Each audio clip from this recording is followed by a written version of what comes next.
I'm Samantha, 34, and last year I returned home from a 6-month work assignment in Japan to find my key didn't work in my front door. When I knocked, my 7-year-old nephew answered.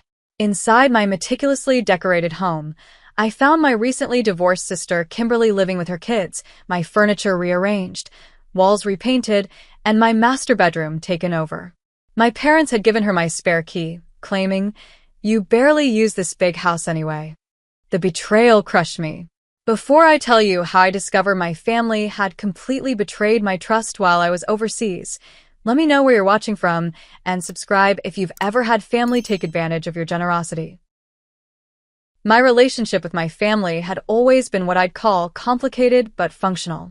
We celebrated holidays together, shared occasional Sunday dinners, and maintained the appearance of a tight-knit unit to outsiders.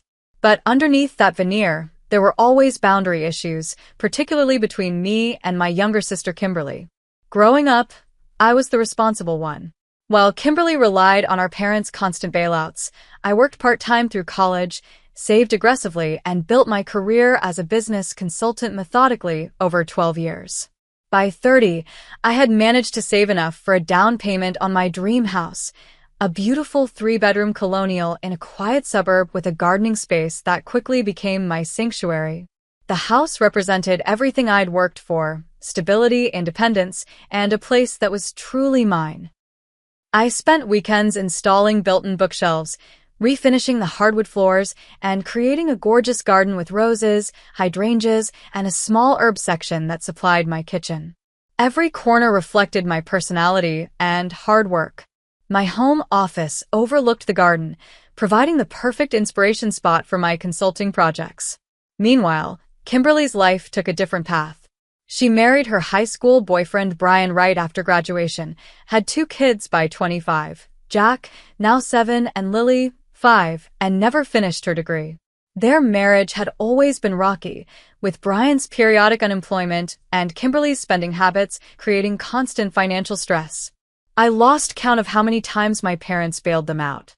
When Brian finally filed for divorce last year, citing irreconcilable differences, Kimberly was blindsided.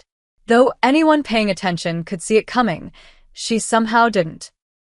Without a solid career or savings, she found herself in a precarious financial situation.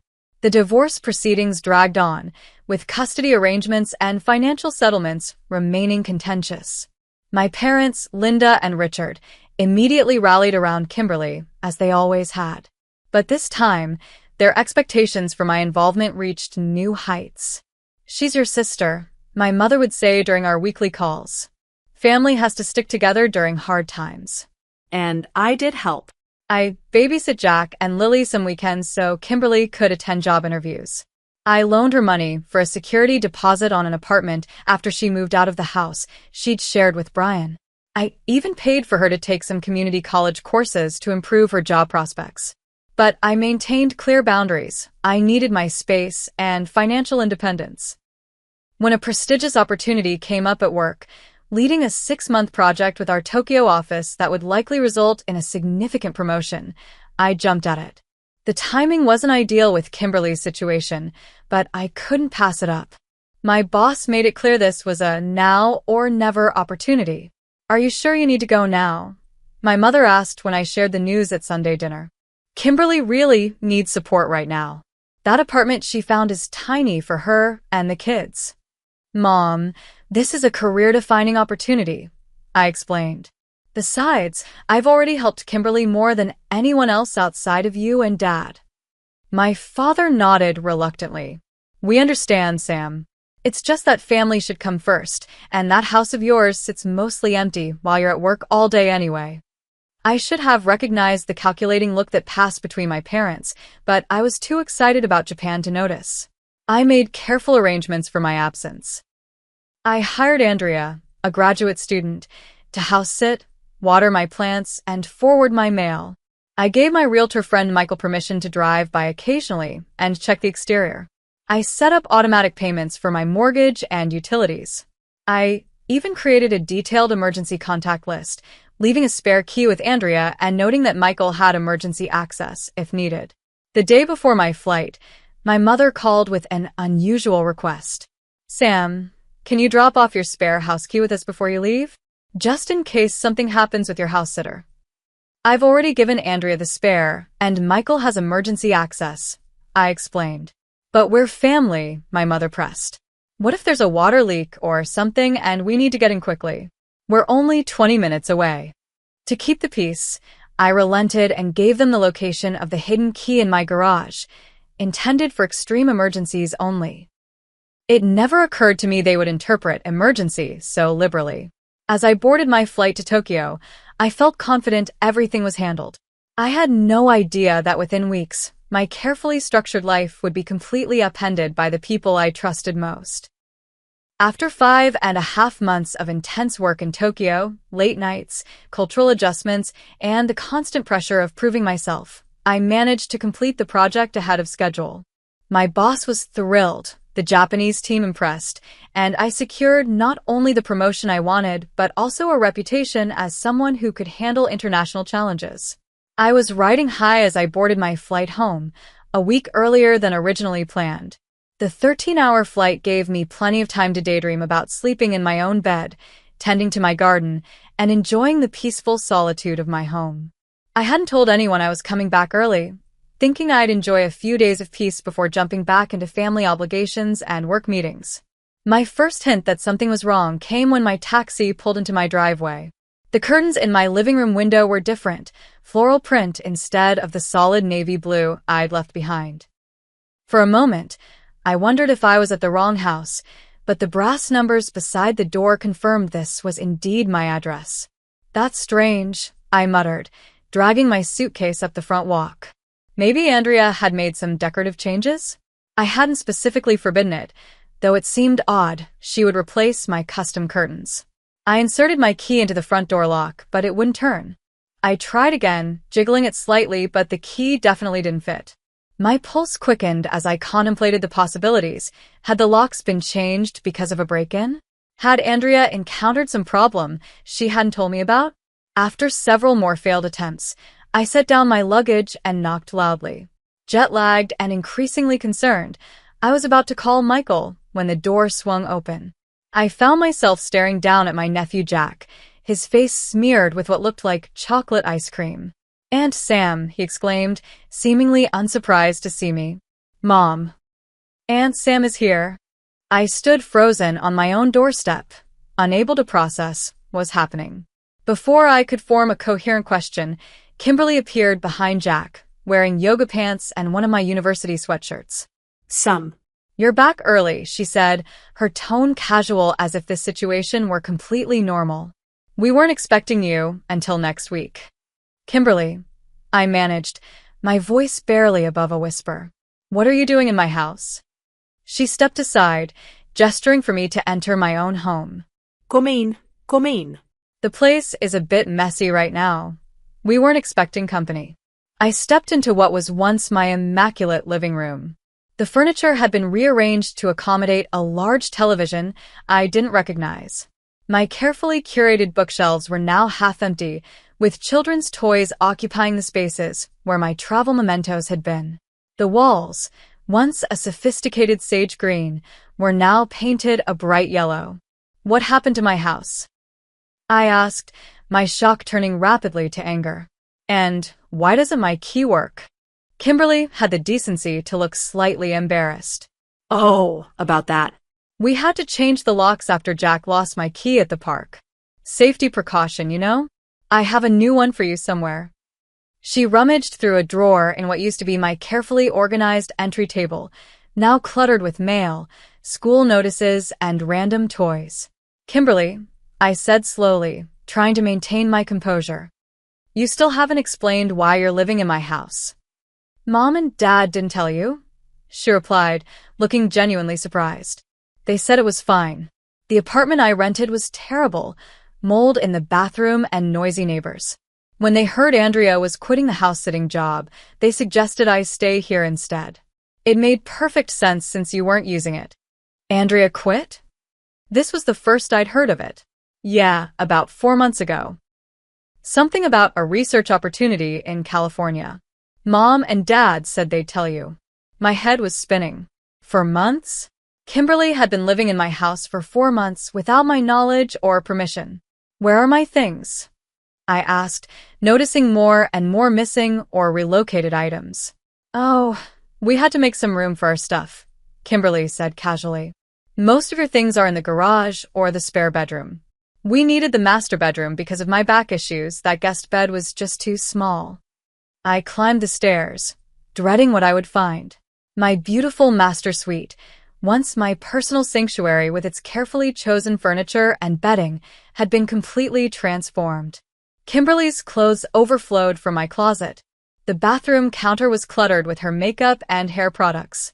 Children's drawings were taped to the walls, and a small mattress on the floor indicated that Lily had been sleeping in there as well. We put most of your clothes in storage bins, Kimberly called up from the bottom of the stairs. Don't worry, everything's safe. I opened the door to what had been my home office. The desk where I'd built my career was now buried under toys and children's books. My computer was nowhere to be seen. The built-in shelves I'd installed myself now held Kimberly's collection of romance novels and self-help books. When I returned downstairs, I found Kimberly in the kitchen, calmly making a sandwich as if nothing was amiss. Mom and Dad said it was fine since you barely use this big house anyway, she repeated, cutting a peanut butter sandwich into triangles for Lily, who I now noticed was sitting at my dining table coloring in what appeared to be an important work document I'd left behind. Where's your phone? I asked, my voice eerily calm despite the rage building inside me. I need to call our parents. The phone rang 3 times before my mother answered, her voice cheerful. Kimberly? How are the kids today? It's Sam, Mom, I said, my voice tight with controlled anger. I'm calling from my house, where I just found Kimberly and her children living. Care to explain? There was a momentary silence before my mother responded, her tone shifting from surprise to defensive. Samantha, you're back early. We were going to call you next week to discuss the arrangement. Arrangement? I nearly shouted. There is no arrangement. You gave my sister access to my house without my permission while I was out of the country. Now, Sam. My mother's voice took on that placating tone I'd heard all my life when she was trying to manage one of my overreactions. You need to calm down and look at this reasonably. Kimberly needed help after that awful apartment turned out to have black mold. The children were getting sick, and your house was just sitting there empty. My house wasn't empty, Mom. I hired Andrea to house sit. That girl was completely unreliable. My father's voice suddenly joined the conversation. They had put me on speakerphone. She was planning to leave for some research program. We simply provided a better solution. Did you pressure her to leave? I asked, suddenly connecting the dots. The telling pause confirmed my suspicion before my father answered. We merely pointed out that your sister could take better care of the place, being family and all. And you didn't think to consult me about this decision regarding MY house that I paid for? Honestly, Samantha, my mother sighed dramatically, you've always been so rigid about your things. We knew you'd make a fuss, even though it's the right thing to do. Your sister has nowhere else to go, and you have that big house all to yourself. It's selfish. The accusation hit me like a physical blow. After all I'd done to help Kimberly over the years, I was being called selfish for expecting to return to my own home? What about Michael's reports? I asked, remembering my realtor friend who was supposed to be checking on the property. He never mentioned Kimberly living here. He only drove by to check the exterior, my father explained. We told him everything was fine whenever he called. The betrayal deepened. They had deliberately intercepted communications to keep me in the dark. How long has Kimberly been living here? I demanded. About 4 months, my mother admitted. It's working out beautifully. The children love having a yard to play in. And honestly, Sam, that house is too big for just one person anyway. For months, the same time frame Kimberly had mentioned. They had moved her in almost immediately after I left for Japan. I want everyone out by tomorrow, I stated firmly. My parents' reaction was immediate and unified. That's completely unreasonable. My father boomed. Where would they go? You can't just throw your sister and her children out on the street. It's my house, I reminded them, and none of you had permission to be there in the first place. We're coming over, my mother declared. Clearly, we need to discuss this as a family. We'll bring dinner. Before I could object, they hung up. I stood in my kitchen, now barely recognizable with Kimberly's mismatched appliances and cluttered countertops, feeling like I was in some bizarre alternate reality. Kimberly had been suspiciously absent during my phone call, but now she reappeared with Lily in tow. "Mom and Dad coming over?" she asked casually. "Yes," I replied coldly. "They seem to think we need a family discussion about this situation." "Great," she said brightly. "Dad's bringing that lasagna you like from Giovanni's." Her nonchalance was infuriating. "Kimberly, do you not see anything wrong with moving into someone's house without their permission?" She had the grace to look slightly uncomfortable. "Look, I know it's unconventional, but Mom and Dad assured me you'd be fine with it. We're family after all. And the kids love it here. Jack's made friends in the neighborhood, and Lily's school is just down the street." "School," I echoed. "You've enrolled Lily in school using my address?" "Well, yes," she said as if it were obvious.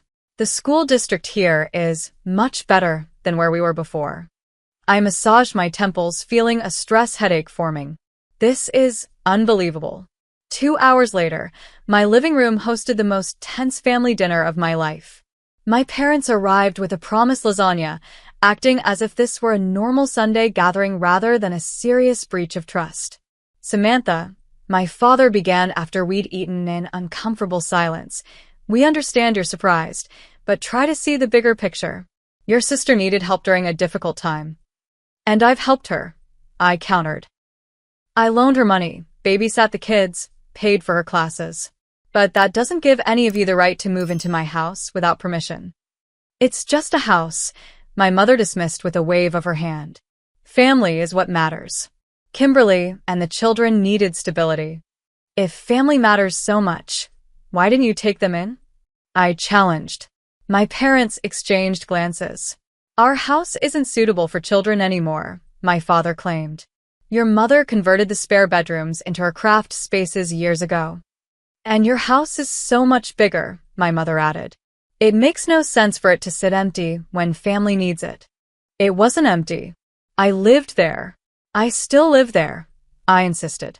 "But you were gone for 6 months," Kimberly interjected. "And you're hardly ever home anyway with all your work trips and late nights at the office." "That doesn't make it any less my house that I paid for," I said through gritted teeth. My mother reached across the table to pat my hand condescendingly. "Sweetheart, no one is questioning that you own the house. We're just saying that sharing is the right thing to do in this situation." "Sharing would involve asking me first," I pointed out. "Well, now that you're back," my father said as if offering a generous compromise, "you and Kimberly can live here together. There's plenty of room for everyone." I stared at him in disbelief. "You expect me to share my house with Kimberly and her kids indefinitely? Just until she gets back on her feet," my mother assured me, though her vague timeline did nothing to comfort me. "And where am I supposed to sleep?" "Kimberly's taken over my bedroom. The guest room is perfectly nice," my sister offered helpfully. "We kept most of your things in there anyway." The conversation continued in this vein for another hour, my family united in their conviction that I was being unreasonable for wanting my own house back, while I grew increasingly frustrated by their inability to see the fundamental violation of my boundaries. "I can't believe how selfish you're being," my mother finally snapped when I remained firm. "After everything we did for you growing up. What does that have to do with this situation?"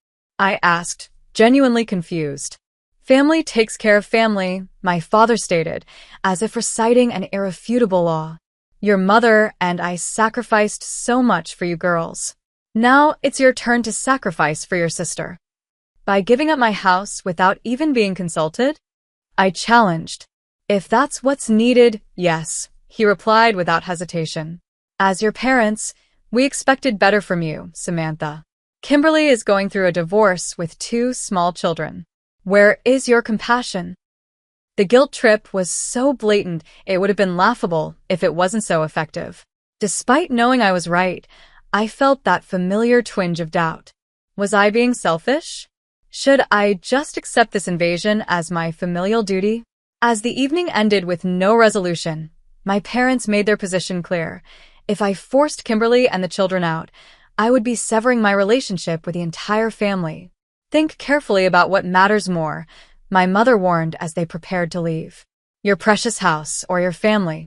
With that ultimatum hanging in the air, I realized I had nowhere to sleep that night in my own home. The master bedroom was occupied by Kimberly, the guest room was filled with displaced belongings and storage bins, and the third bedroom had been converted into a playroom for the children. "I'll get a hotel for tonight," I announced, grabbing my still-packed suitcase. But this conversation isn't over. As I drove to the nearest hotel, the weight of betrayal sat heavy on my chest. My family had completely disregarded my boundaries, my property, and my feelings, and somehow, I was the villain in their story. The Marriott hotel bed was comfortable enough, but sleep eluded me that night. Every time I closed my eyes, I saw another image from my transformed home. Children's drawings taped over my carefully selected artwork, toys scattered across my once immaculate floors, my personal sanctuary invaded and altered beyond recognition. By morning, I had exchanged a dozen increasingly heated text messages with my parents, who remained unmoved by my perspective. "Stop being dramatic," my mother wrote. "It's just stuff. Family matters more than things." I decided to return to the house while Kimberly was taking the kids to school, hoping to assess the full extent of the changes without an audience. What I found was even worse than I'd initially realized. My bedroom closet had been completely emptied of my clothing to make room for Kimberly's extensive wardrobe. My clothes were indeed in storage bins, as she'd claimed, wrinkled, haphazardly folded, and stacked in the garage where they'd absorbed the scent of motor oil and dampness. In my bathroom, I discovered my expensive skincare products had been used and not replaced. My custom shower curtain was gone, replaced with a cartoon character theme that delighted Lily, but made me cringe. But the worst discovery came when I opened my jewelry box, seeking the comfort of my grandmother's pearl necklace, a treasured inheritance I'd received after her passing. The velvet-lined compartment was empty. My heart racing, I searched the entire bedroom before finding Kimberly's jewelry collection in my vanity drawer. Mixed in with her costume pieces was my grandmother's necklace, 2 pearls missing and the clasp broken. Hands shaking, I called Kimberly immediately. "Oh, that old thing," she replied dismissively when I demanded an explanation. "I borrowed it for a job interview." The clasp was already loose, and it broke when I was taking it off. "I meant to tell you about it." "You had no right to touch it," I said, my voice breaking. "That necklace was from Grandma.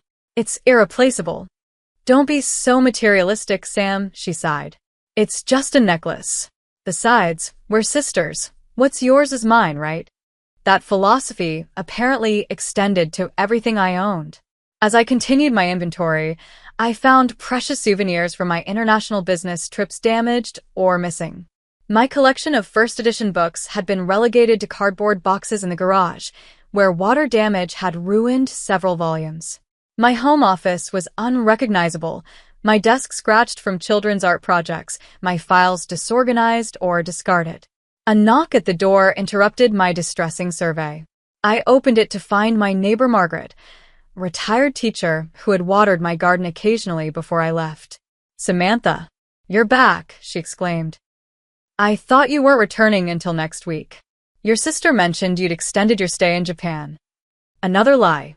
"No, my project finished early," I explained, inviting her in out of politeness despite my emotional state. "I've been keeping an eye on things," Margaret said, settling onto my couch, or rather, what used to be my couch before Kimberly had covered it with a floral slipcover. "Your sister and her children seem to have settled in nicely as co-owners." "Co-owners?" I repeated, alarm bells ringing. Margaret nodded. "That's what Kimberly told the neighborhood association, that you two had decided to co-own the house, with you working internationally and her managing things here. She even attended the meetings in your place." The misrepresentations were piling up at an alarming rate. After Margaret left, I checked my mail and discovered more troubling news. Several utility bills were marked final notice, and there was a letter from my mortgage company about missed payments. I immediately called the mortgage company, only to learn that the automatic payments I'd set up had been canceled 3 months ago. When I checked my online banking, I found the money I'd budgeted for mortgage payments still in my account. Kimberly hadn't stolen from me directly, but her failure to maintain the payment arrangements I'd established was threatening my credit score and potentially my ownership of the house. Even more disturbing was the letter from a local bank denying a home equity loan application, one I had never submitted. Apparently, Kimberly had attempted to take out a loan using my house as collateral, forging my signature on the application. Only the bank's verification process had prevented the fraud from succeeding. As I sat surrounded by evidence of Kimberly's complete disregard for my property and privacy, my phone pinged with texts from my parents, asking if I'd calmed down, and was ready to discuss a reasonable arrangement for cohabitation with Kimberly. The final shock came when I heard a male voice in the driveway. Looking out the window, I saw Brian, Kimberly's ex-husband, unloading groceries from his car with a familiarity that suggested this wasn't his first visit. When I confronted Kimberly about it that evening, she shrugged. He's been helping with the kids on weekends. It's easier when he stays over rather than driving back and forth. You've had your ex-husband staying in my house too? I was incredulous. Only in the guest room, she assured me, as if that made it acceptable. We're trying to co-parent effectively. The confrontation quickly escalated, with Kimberly becoming defensive and then aggressive. You've always been so selfish, she accused. I've been going through the worst time of my life, and all you care about is your precious house and things. You have no idea what it's like to struggle like I have. You're right, I replied, my patience finally snapping. I don't know what it's like, because I made different choices. I worked hard for everything I have, including this house that you've taken over without permission. Of course you'd throw that in my face, she cried. Just because you don't have kids and responsibilities tying you down, you think you're better than me. Some of us didn't have the luxury of focusing only on our careers. Our argument grew loud enough to wake the children, who appeared in the doorway looking confused and frightened. Seeing their faces, I realized this confrontation was going nowhere productive. I'm going back to the hotel, I said, grabbing my purse. But this isn't over, Kimberly. My parents called within the hour, clearly having heard from Kimberly. If you force your sister and those innocent children out of that house, you are no daughter of ours, my father declared. Family stands by family, Samantha. I didn't raise you to be this cold-hearted. And I wasn't raised to have my boundaries completely disregarded, I countered, though my voice lacked conviction as tears streamed down my face. After hanging up, I sat on the edge of the hotel bed and finally broke down completely. The betrayal cut deep, not just the invasion of my space, but my family's united front against me, their complete dismissal of my feelings, and their willingness to manipulate and lie to get their way. In desperation, I called my best friend Jessica, who lived in another state. As I poured out the whole story, her outrage on my behalf was validating after days of gaslighting from my family. Sam, they are completely in the wrong, she assured me. This isn't about being selfish or materialistic. They violated your trust and your home in a fundamental way. Don't let them twist this around on you. But what if they're right? I whispered, giving voice to my deepest fear. What if I am being selfish by not helping my sister when she needs it? There's a world of difference between helping someone and having your entire life hijacked without consent, Jessica pointed out. You've already helped Kimberly plenty. This crossed every reasonable boundary. As we talked, Jessica helped me see the pattern that had existed throughout my childhood, my parents' favoritism toward Kimberly, the expectation that I would always be the responsible one while simultaneously bailing out my sister, the emotional manipulation whenever I tried to establish boundaries. You need to take back control, Jessica advised. Not just of your house, but of this entire dynamic. They're counting on you giving in to keep the peace, just like you always have. By the time we hung up, my tears had dried, replaced by a growing sense of resolve. This wasn't just about my house anymore. It was about standing up for myself against a lifetime of boundary violations disguised as family obligation. I spent the night researching my legal options and making plans. By morning, I had a clear path forward and the determination to follow it. regardless of the emotional cost. My family had forced this confrontation, and for once, I wasn't going to back down to keep the peace. The next morning, I met Michael, my realtor friend, at a local coffee shop. His expression was a mixture of guilt and concern as I approached his table. "Sam, I'm so sorry," he began immediately. "I had no idea your sister was living there. I only did exterior checks as we agreed, and when I called to report, your parents always said everything was fine. If I'd known..." I waved away his apology. "It's not your fault, Michael. They deliberately kept you in the dark, just like they did with me." After ordering coffee, I explained the full situation: the unauthorized occupancy, the changed locks, the damage to my property, and my family's unified stance that I should simply accept the invasion. Michael listened attentively, his professional demeanor returning as I spoke. When I finished, he pulled out his tablet and opened a file. "There's something you should know," he said, turning the screen toward me. "Before you left for Japan, you authorized me to look for potential properties in Boulder, remember? You said if I found something matching your criteria, I could list your current house contingent on you approving the new property." I had nearly forgotten our conversation amid the chaos of preparing for Japan and the current crisis. "I found it, Sam," Michael continued, showing me photos of a stunning contemporary home nestled against the foothills. "It checks every box on your wish list. Home office with mountain views, main floor master suite, sustainable features, close to hiking trails, but still near the tech corridor for work." The property was indeed perfect, exactly what I'd been casually searching for over the past 2 years, waiting for the right opportunity. "The timing couldn't be better," Michael explained. "The Boulder market is hot right now, and your current house would sell quickly at a significant profit, especially with the improvements you've made. I was about to call you in Japan when your parents told me you were extending your stay. Another lie from my family, but their deception had unwittingly provided me with the perfect solution." "Let's do it," I said decisively. "List my house and submit an offer on the Boulder property." Michael looked surprised at my immediate decision. "Are you sure? Don't you want to see the Boulder house in person first?" "Schedule a viewing this week," I agreed. "But start the process now. I want to move forward as quickly as possible." As Michael made notes, I shared my other concern. "I need to legally remove Kimberly from my house first. What are my options?" Michael recommended a real estate attorney, and I scheduled an appointment for that afternoon. By lunchtime, I had a clear understanding of the eviction process and the timeline involved. Since Kimberly had no lease and had never paid rent, she was legally considered an unauthorized occupant rather than a tenant. This simplified the process somewhat, though Colorado law still required formal notice and a reasonable timeframe for her to relocate. 30 days is standard, the attorney advised. Given that children are involved, a judge would likely view that as reasonable. I can prepare the formal notice today. While the legal process was straightforward, I knew the emotional fallout would be messy. My family would view this as the ultimate betrayal, potentially resulting in a permanent estrangement. Was I prepared for that possibility? I thought about Thanksgiving dinners, Christmas mornings, and the comfortable assumption that family would always be there. Then I remembered my grandmother's damaged necklace, my ruined books, and my family's complete disregard for my feelings and boundaries. "Proceed with the notice," I told the attorney. "And I'd like to document the current condition of the property as well." That evening, I met with Jessica via video chat to continue refining my strategy.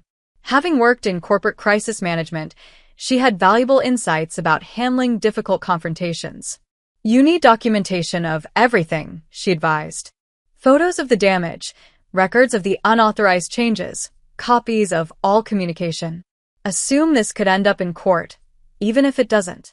I spent the next day meticulously photographing every room, noting changes and damages, and collecting evidence of Kimberly's unauthorized activities, from the school registration using my address to the attempted loan application using my house as collateral.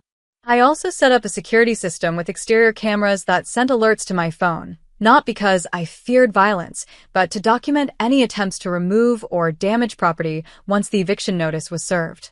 The strategic planning helped me regain a sense of control, but the emotional toll remained heavy. Each night in my hotel room, I battled waves of grief, anger, and doubt. Was I overreacting? Would this permanent rift with my family be worth it?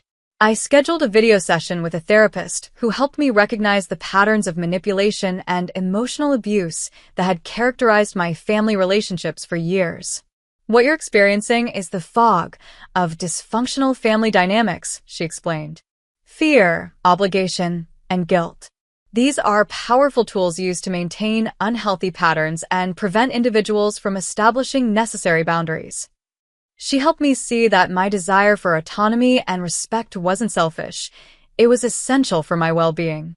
The current crisis hadn't created the dysfunction in my family. It had merely exposed what was always there.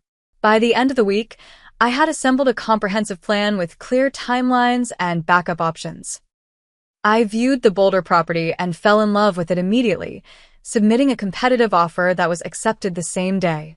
Michael listed my current house, timing the public showings to begin after the 30-day eviction period to avoid complications. Based on comparable sales, he expected multiple offers well above asking price, especially in the current seller's market. I established a support network of friends who understood family boundary issues, scheduled regular therapy sessions, and prepared myself for the likelihood of my parents following through on their threat to disown me. The evening before serving the eviction notice, I sat alone in my hotel room and wrote a letter I never intended to send, a final expression of my feelings to my family, acknowledging both my love for them and my need to break the unhealthy patterns that had defined our relationship for decades. As I sealed the letter and put it away, I felt a surprising sense of peace. Whatever happened next, I was finally standing up for myself after a lifetime of compromise and concession.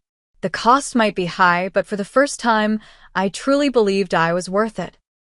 The formal eviction notice was delivered to Kimberly by a process server the following morning. I deliberately chose not to be present, knowing my sister's initial reaction would be volatile and wanting to avoid a scene in front of the children. As expected, my phone exploded with calls and texts within the hour. I let most go to voicemail, reading the increasingly frantic and angry messages with a strange detachment. "How could you do this to your own sister?" my mother's voice demanded in one message. 30 days isn't nearly enough time for her to find a suitable place for the children. "This is not how family treats family," my father stated in another, his tone cold with disapproval. "You need to withdraw this ridiculous legal notice immediately before you destroy this family permanently." Kimberly's messages were more emotional, alternating between rage and tearful pleas. "You've always been jealous of me," she accused in one text. "You're enjoying watching me suffer." Then, moments later, "Please, Sam, the kids are finally stable here. Don't do this to them. They're your niece and nephew." I responded with a single text to all three of them. "I'm willing to discuss transition assistance for Kimberly, including helping with security deposits or temporary housing. What I'm not willing to discuss is continuing the current arrangement." The 30-day timeframe stands. This offer of financial assistance, which I genuinely meant, did nothing to de-escalate the situation. Instead, my family interpreted it as proof that I had the resources to solve Kimberly's problems and was choosing not to out of spite. "Your sister doesn't need your charity," my mother snapped in her reply. "She needs your compassion and understanding. Money isn't a substitute for decency." Meanwhile, I arranged for a professional property assessment company to document the current condition of the house, creating a baseline for any additional damage that might occur during the eviction period. The report was thorough and troubling. Beyond the cosmetic changes I'd already noticed, there were issues with water damage in the guest bathroom, broken fixtures that hadn't been reported, and signs of pest infestation due to poor cleanliness.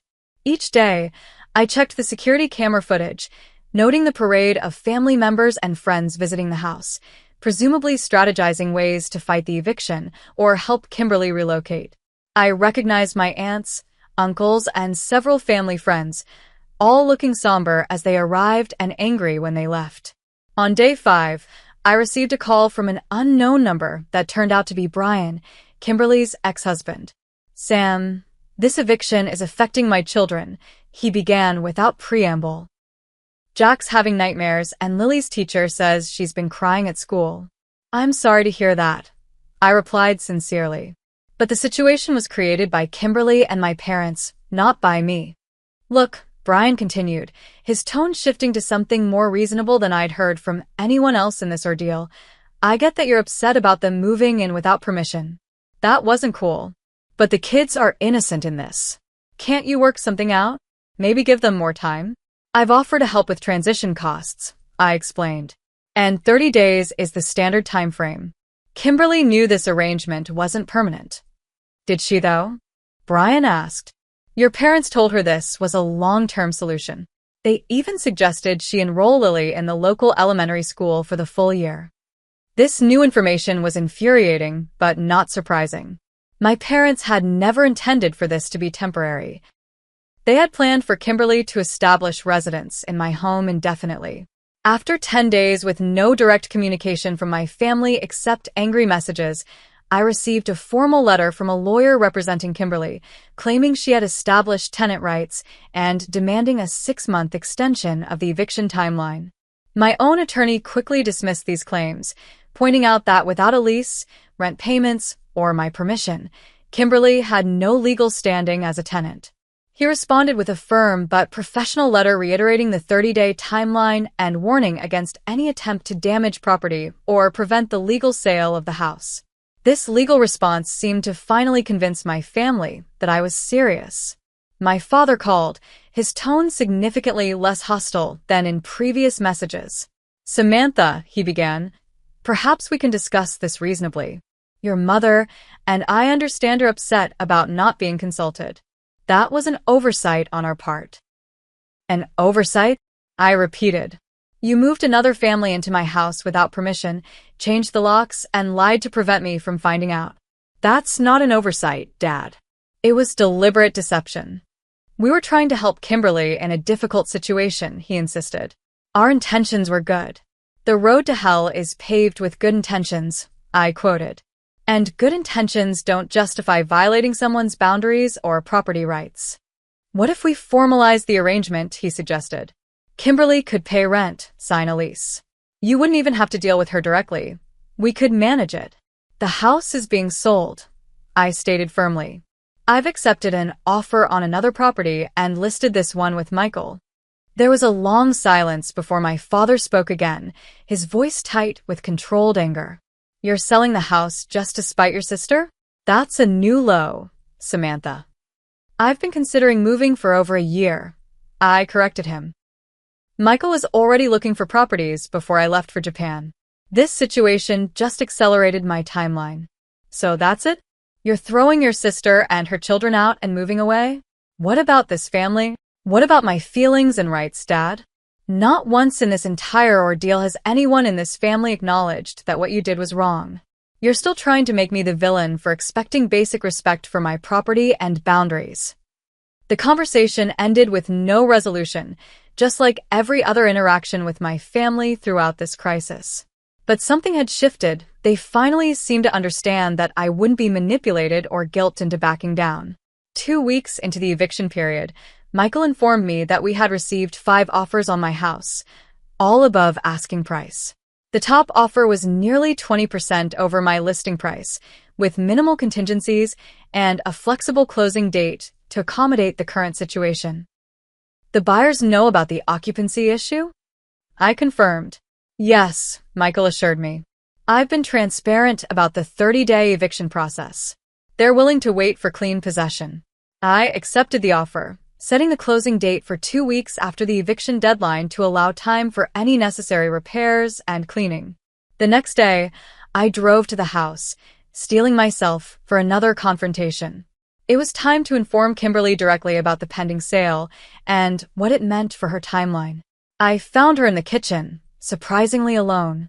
The children were at school, and the house was quieter than I'd seen it since my return. We need to talk, I said, declining her automatic offer of coffee. The house has been sold. The new owners will take possession in approximately 5 weeks. Kimberly's face paled. You actually sold it? Without even telling me? I'm telling you now, I replied evenly. And you've known about the eviction for over 2 weeks. But I thought. She trailed off, and I could see the realization dawning that this wasn't a bluff or a negotiation tactic. Where are we supposed to go? That's something you need to figure out, I said. I've offered financial assistance for security deposits or temporary housing. That offer still stands. You know what rentals cost in this area, she protested. And most places want proof of income that I don't have yet. My job doesn't start for another month. Mom and Dad have a house, I pointed out. They could take you in temporarily. Kimberly's expression told me everything I needed to know about that suggestion. Our parents had been happy to volunteer my house, but were apparently unwilling to open their own home to her and the children. They said their house isn't set up for kids, she mumbled, confirming my suspicion. That sounds like a problem between you and them, I replied, trying to maintain my resolve despite the flicker of sympathy I felt. The fact remains that you need to vacate this property within 16 days. As I turned to leave, Kimberly called after me, her voice small. Sam? I'm sorry about Grandma's necklace. I shouldn't have taken it without asking. It was the first genuine apology I'd received from anyone in my family, and it caught me off guard. For a moment, I saw the little sister I'd protected and loved all those years ago, before the patterns of entitlement and favoritism had solidified. Thank you for that, I said quietly. I appreciate the apology. Later that day, my mother called with what she clearly thought was a compelling argument against the sale. Kimberly's applied for subsidized housing, but there's a waiting list, she explained. If you go through with this sale, you'll be making your sister and her children homeless. Or, I countered, you and Dad could offer them your guest room temporarily. Or help with rental costs. There are options that don't involve my house. We're on a fixed income, Samantha. We can't afford to subsidize another household. Neither can I, Mom.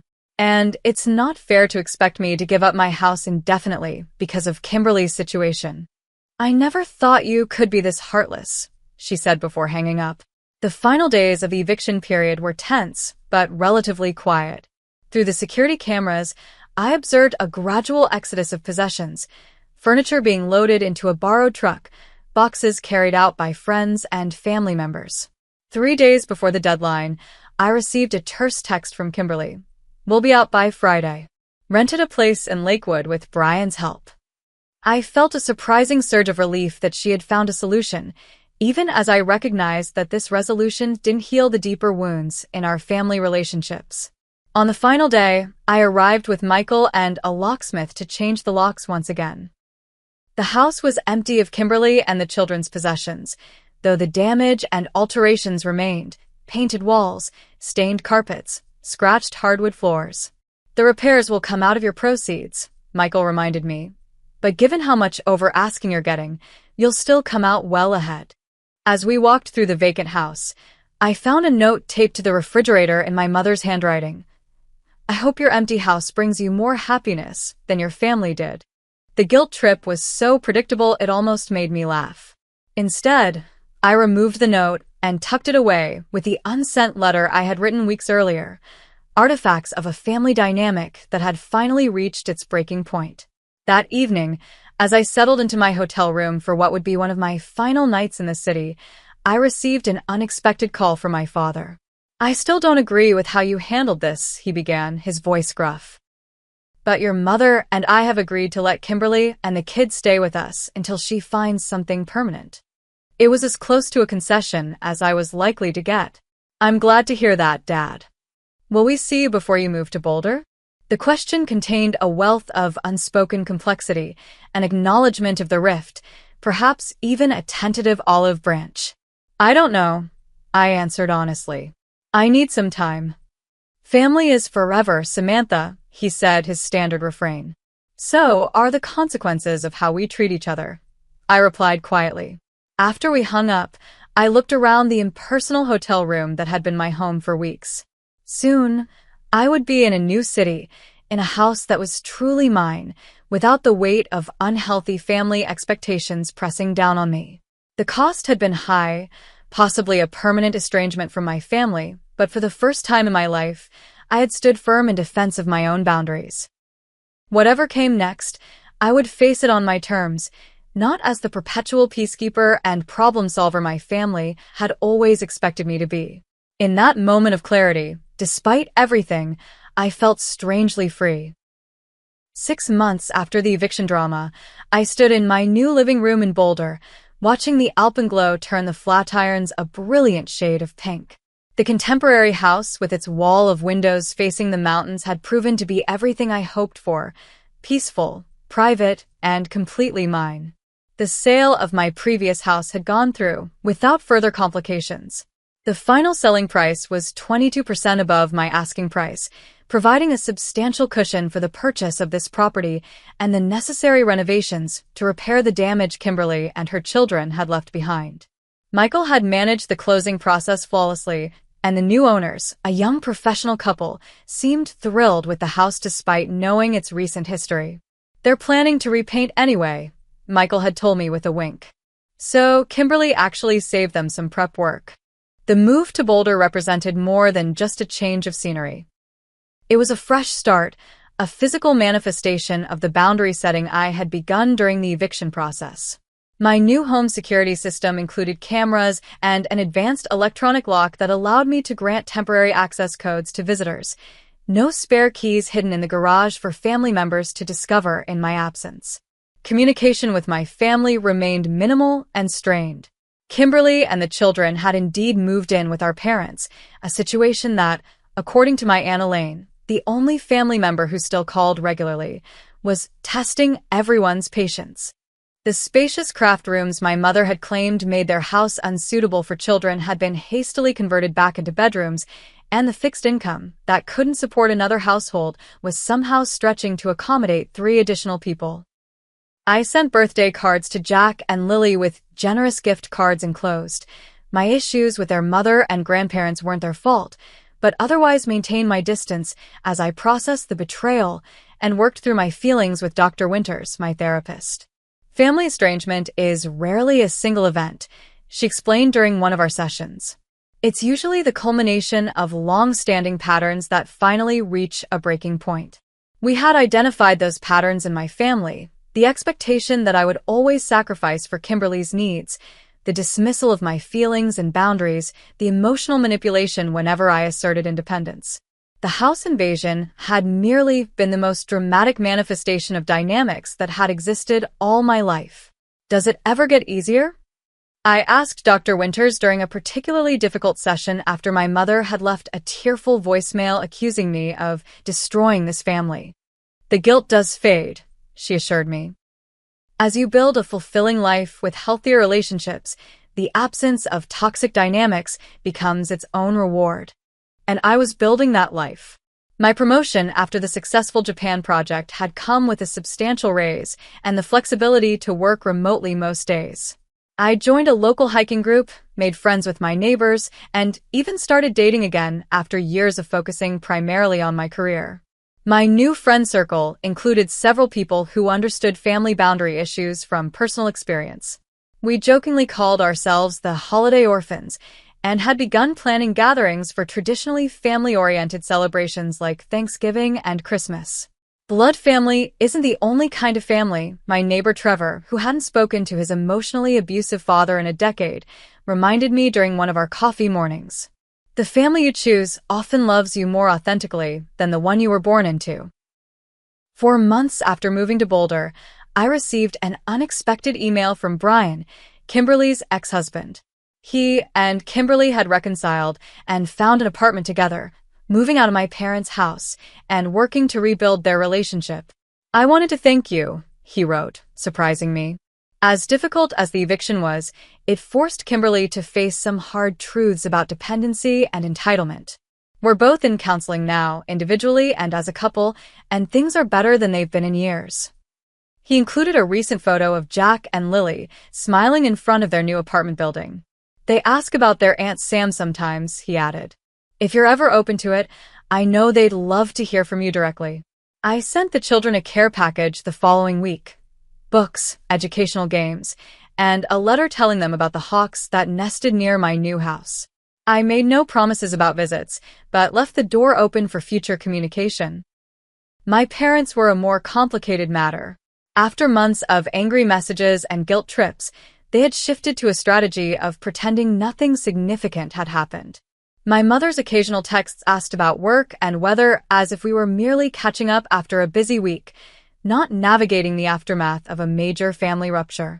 Dr. Winters helped me recognize this as a common pattern in dysfunctional families: the refusal to acknowledge conflict or wrongdoing, the expectation that relationships would continue unchanged despite significant breaches of trust. You get to decide the terms of any renewed relationship, she reminded me. Reconciliation without recognition of the underlying issues isn't really healing.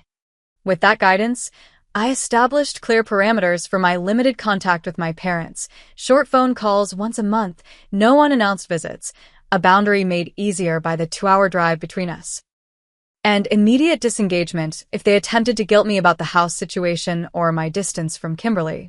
"I'm willing to work toward a new relationship," I told my father during one such call, "but not by pretending the past didn't happen.